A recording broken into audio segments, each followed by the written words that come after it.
to SVG-TV News for Tuesday, June 17, 2025.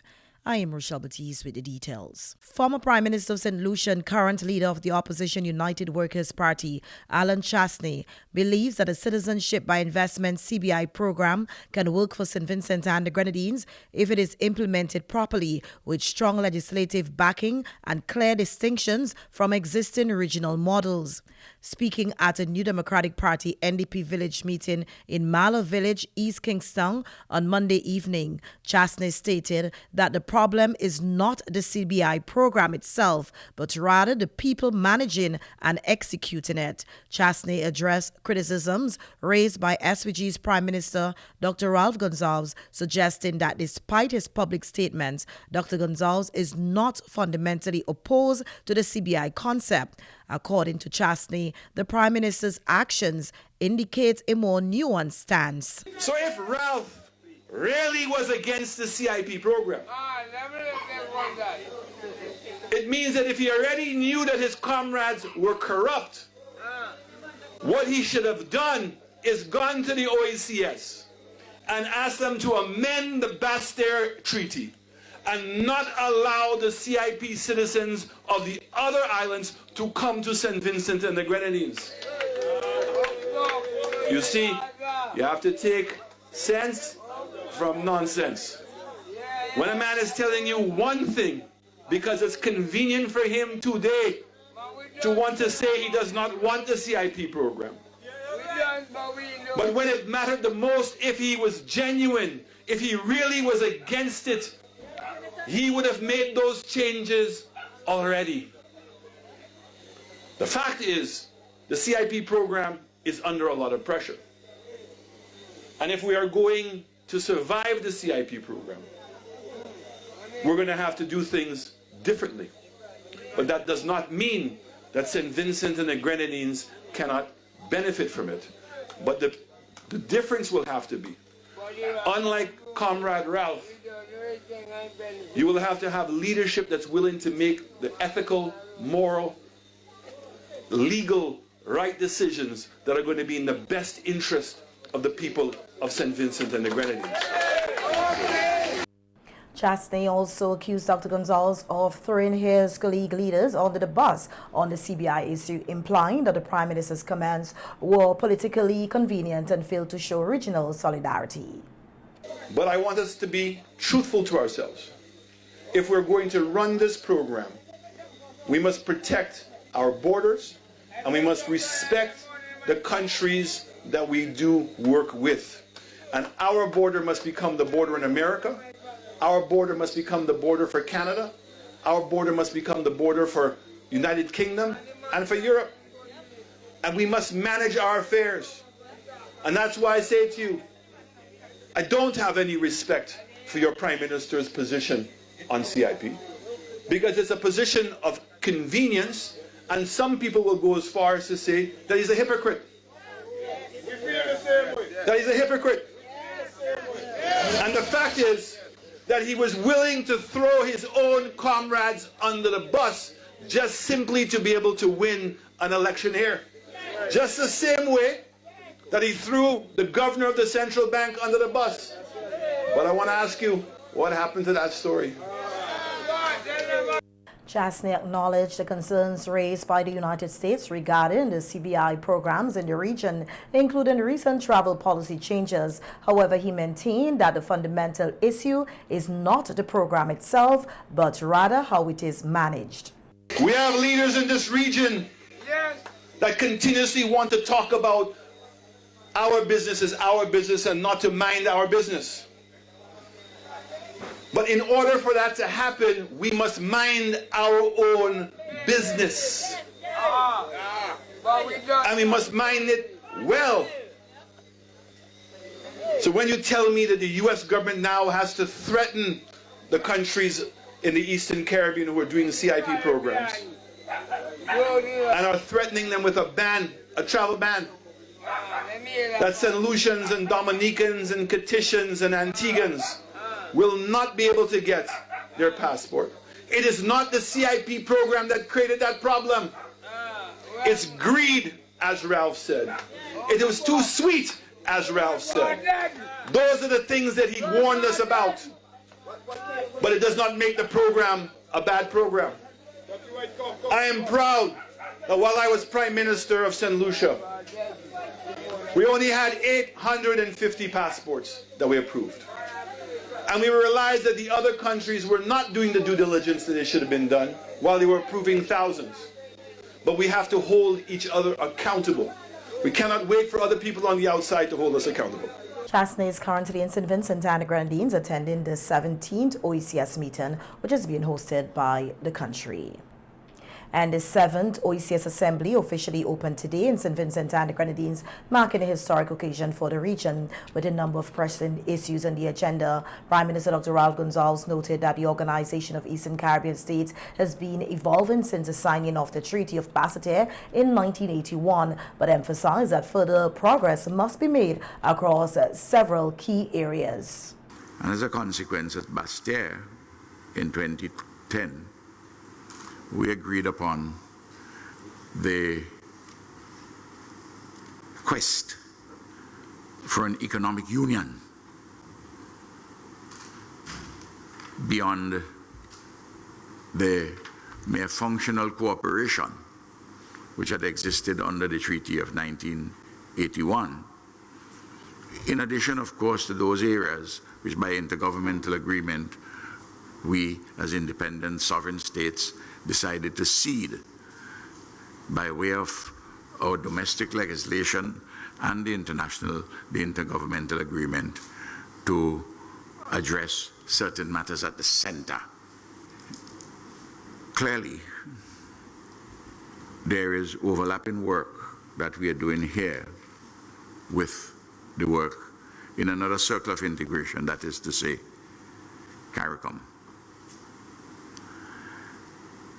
But because we are a far more tightly drawn integration mechanism, it provides for us within our region for the protocol states to move in many respects at a faster pace. The Prime Minister referenced remarks by OECS Director General Dr. Didicus Jules, stating that Dr. Jules' vision for the OECS is already outlined in the original Treaty of Basseterre and should guide the way forward. He, in his great enthusiasm to find new pathways, he spoke about his vision for the OECS. And I simply said to him, Didicus, the vision for the OECS is inside the revised Treaty of Basseterre. You may address more efficaciously the details within that vision, but that's where the vision is, because we are all bound by our treaty obligations, and if we wish to enlarge upon them, there are mechanisms within the treaty for such enlargement. Accordingly, I want to make the point so that the public would understand up front that the exercise in which we are engaged, if you read the treaty very carefully, whatever the format is used in the quote-unquote passage of the bills which are before us, they really constitute a report to the OECS authority. And this is. Meanwhile, Vincentian René Batiste has been re-elected as Speaker of the Organization of Eastern Caribbean States Assembly during the 7th meeting of the Assembly held today at a temporary Parliament building in Glen. Samantha Marshall of Antigua and Barbuda was also elected as Deputy Speaker of the Assembly. In her opening remarks, Batiste expressed gratitude for the opportunity to continue serving in the role. Let me thank you very much for the confidence which you repose in me to service in this esteemed office as Speaker of the OECS Assembly. As we all know, the OECS Assembly is a creature of the treaty, the revised Treaty of Basseterre, and it aims to deepen the OECS integration process.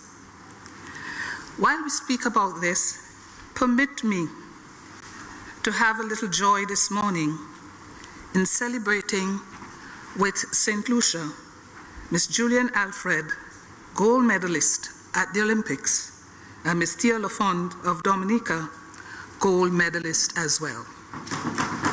We hope during the course of this sit-in that we will be able to accomplish a second part of our treaty obligations. Batista served as Speaker of the Assembly for several terms and brings a wealth of experience and regional leadership to the position. The OECS Assembly brings together representatives from member states to deliberate on matters of regional importance and integration. The opening of the 77th meeting of the OECS Authority is taking place at this time at the Sandals Resort.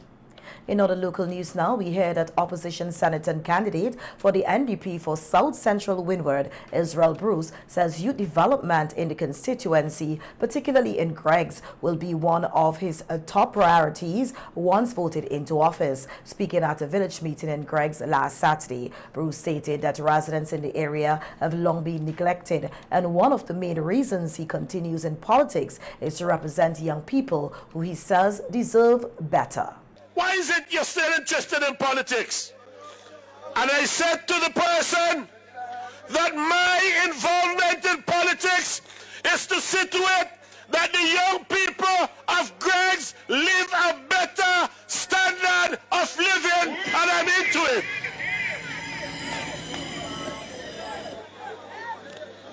And so I don't want to have a conversation with you about jobs in a vacuum.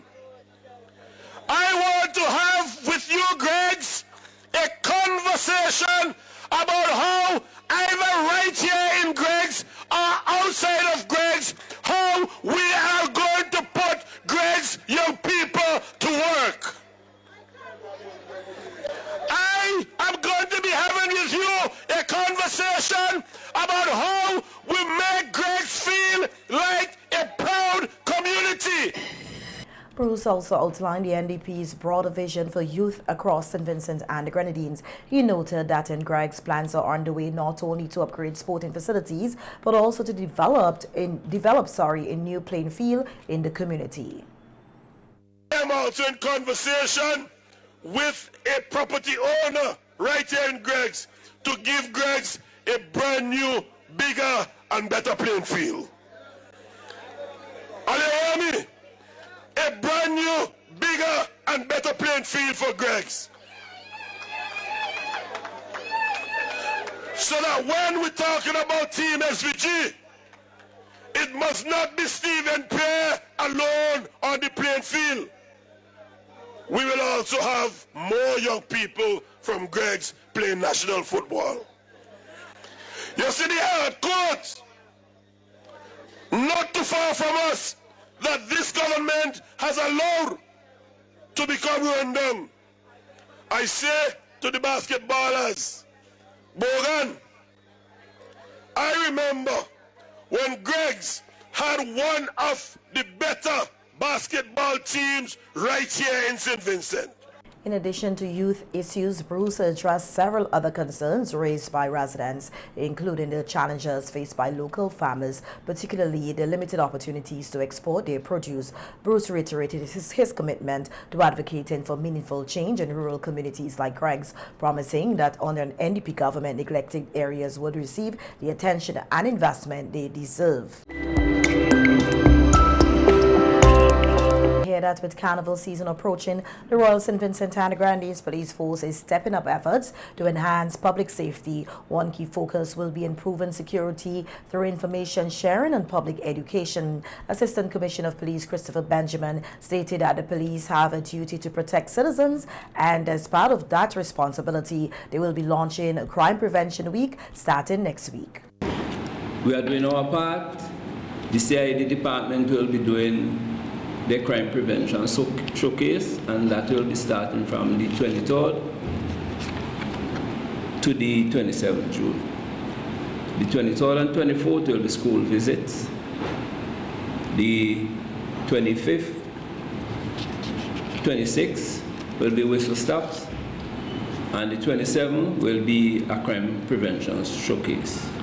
ACP Benjamin also emphasized that safety is a shared responsibility. He urged citizens to remain vigilant and to continue partnering with the police to help maintain order during the festive season. And we are tasked in keeping the people of this nation safe. That's a serious responsibility. And the police definitely alone cannot do this. Citizens and all who are participating, you have your role to play.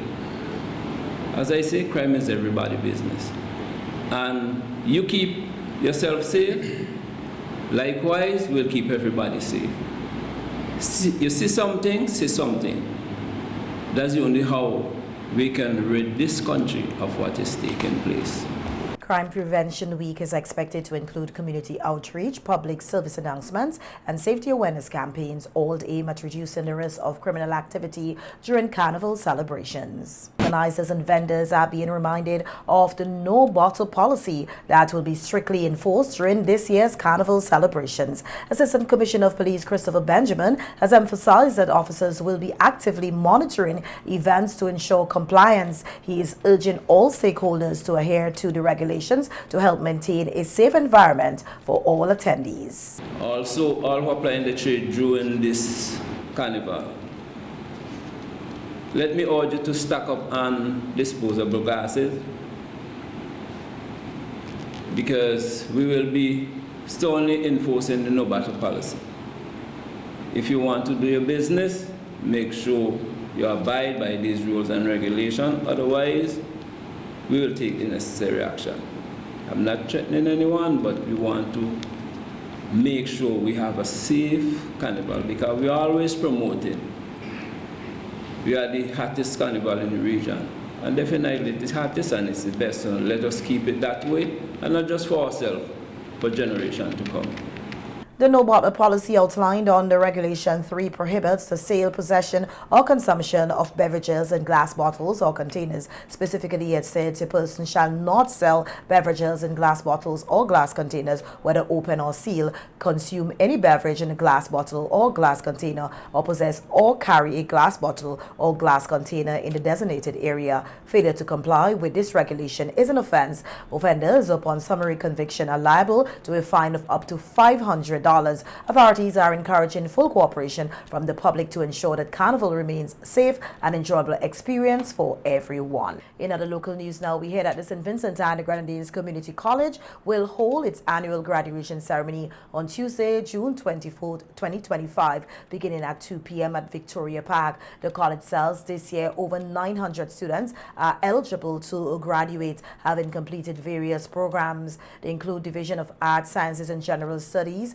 426, Division of Nursing Education, 94, Division of Teacher Education, 37, Division of Technical and Vocational Education, 324, the Center for General and Continuing Education, 22. The theme of the graduation ceremony is Empowered by Knowledge, Driven by Purpose. The college says the team underscores its commitment to equipping students with the tools to lead with clarity, purpose, and impact. Professor Justin Robinson will be this year's featured speaker. Professor Robinson, who is of Ascension, currently serves as principal of the University of the West Indies Five Islands campus in Antigua and Barbuda, and Pro-Vice Chancellor for Academic Industry Partnerships and Planning at the UWI.